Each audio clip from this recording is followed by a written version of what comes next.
saw a ghost at a funeral once. I've shared this story with a few friends just because it's pretty crazy, even without the ghost. I usually leave that part out. Years back, Mom's brother dies. I'm about 15 or so at the time. Mom was super close to her brother, and his death is hard on her. Without getting into it too much, my grandfather was severely abusive. My mom was saved from the worst of the abuse by her brother. He often had to get in between Grandpa and my mom, and basically became the old man's punching bag.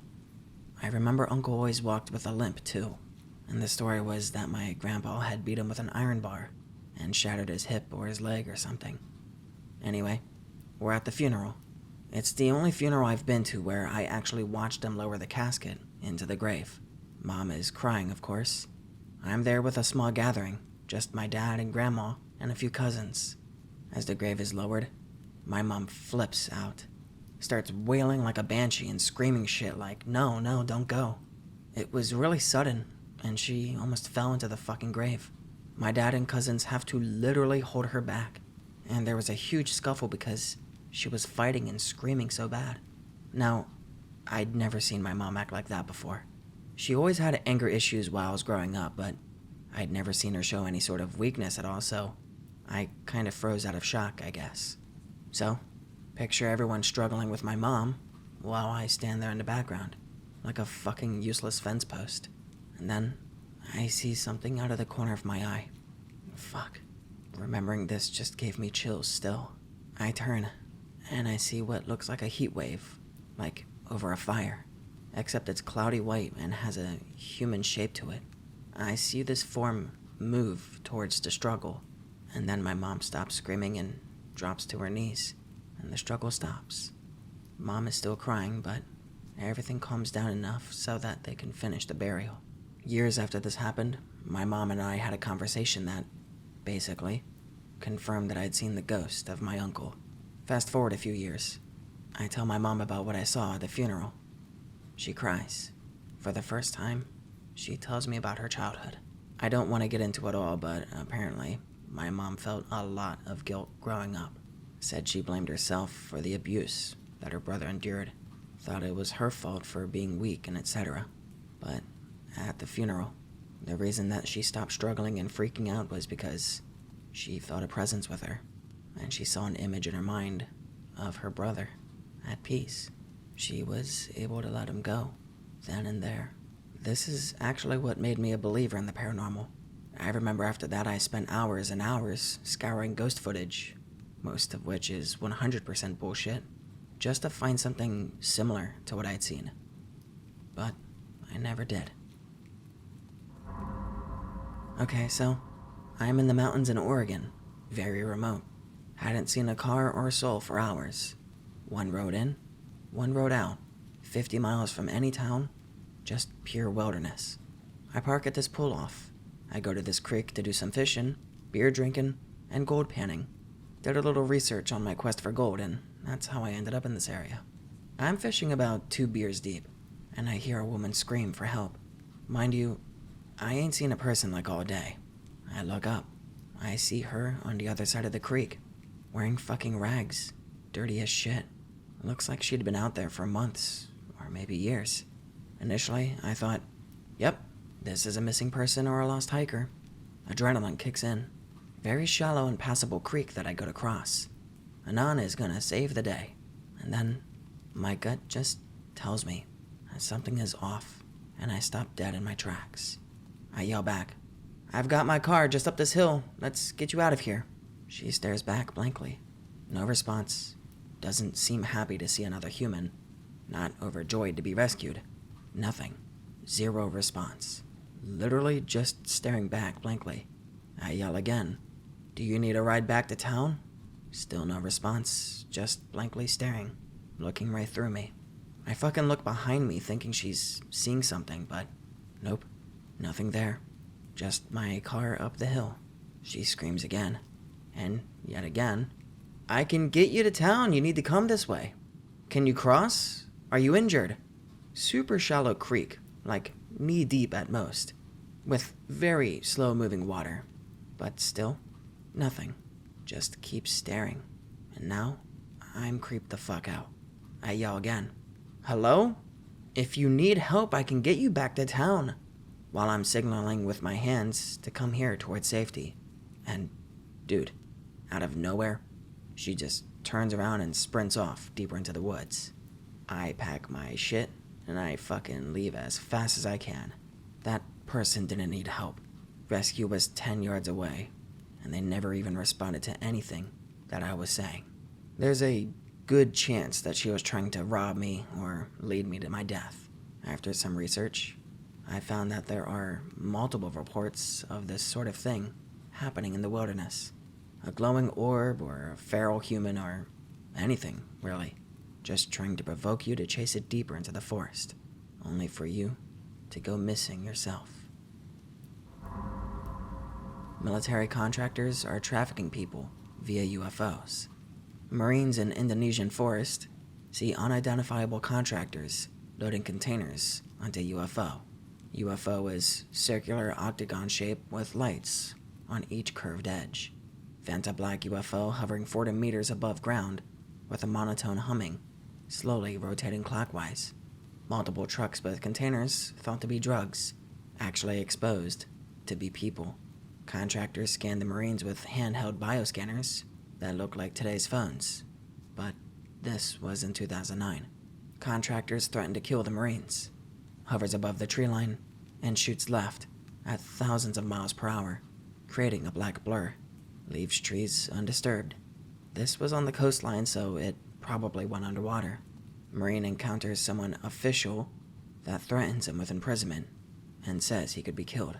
This official had no name badge, and later turns out these spooks are able to act as almost any high-ranking official that they want to get information out of people. More are coming out about what they saw.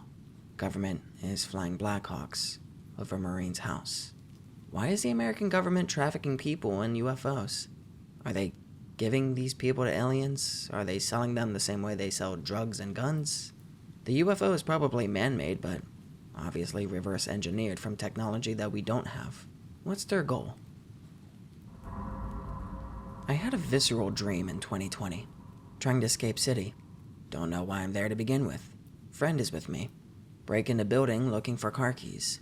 Find 2 hysterical chicks in there crying. Friend tries to comfort them. I find keys in desk. Tell him we gotta go. Leave the girls. He doesn't want to leave them.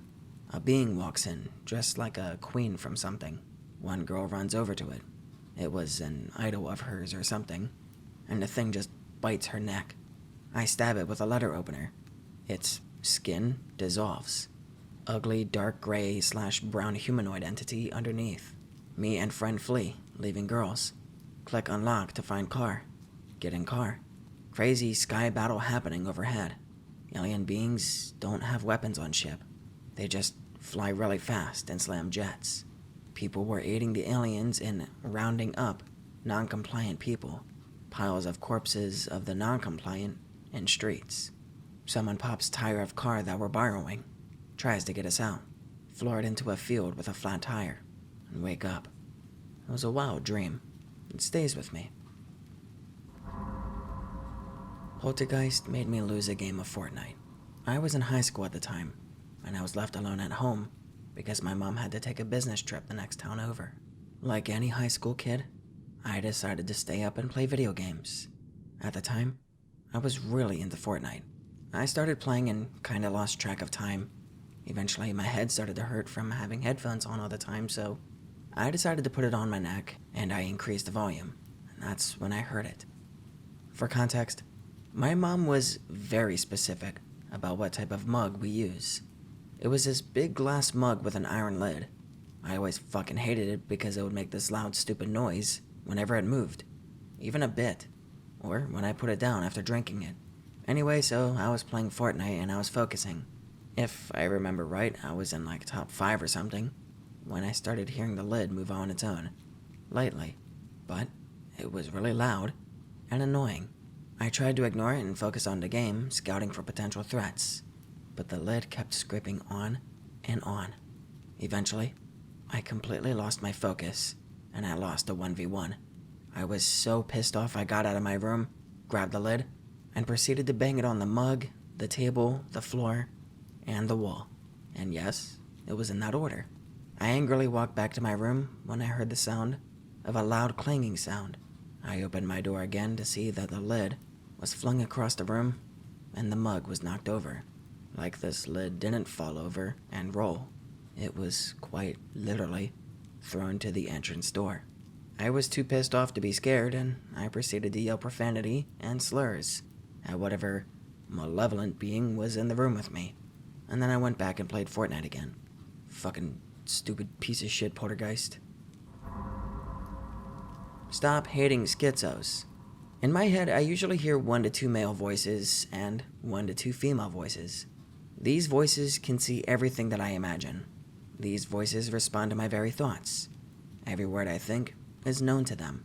Whatever I'm directly looking at with my 2 eyes, they know what I'm seeing. They sometimes briefly talk to me, and I consider them a neutral party. Sometimes one likes me, the other time, they may have a disappointment if I think a bad thing.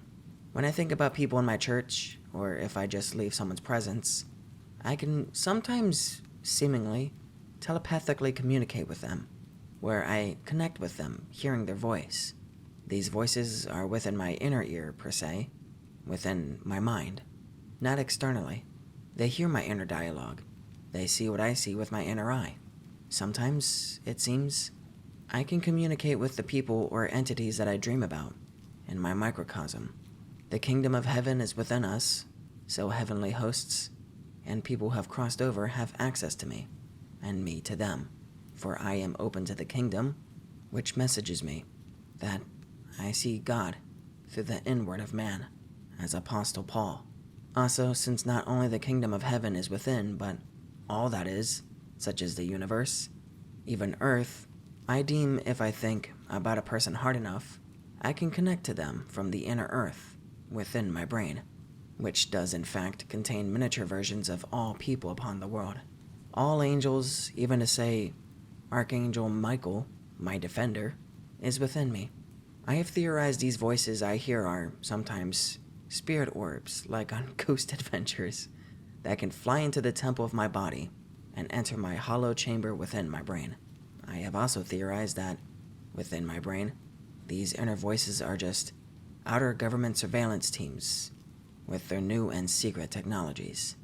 They can also be people using their third eye, or some say, the evil eye.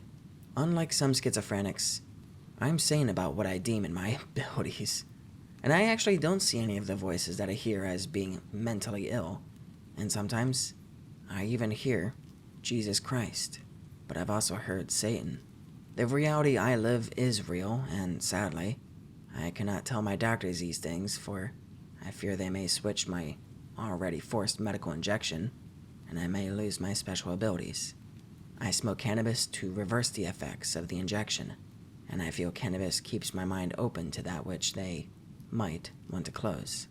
You can't blame me for putting Big Pharma in a conspiracy, that they may be out to close my mind, instead of allowing me to embrace a sane, rational schizophrenia, which does not get worse in time, but I could control it even the more better. And I do say, I wouldn't want to live without it. Also, when I reread my typed words, I was also aware that the conscious entities that observe me in my head, of terrestrial or those of the celestial, even telestial, can hear my inner dialogue in real time live as I'm reading. This is a blessing I would never wish to take away. I'm never alone. I could even say angels have probably been present within me. I can connect to the afterlife. I can connect to that which is invisible to the 2 eyes. And there you have it, your average X user.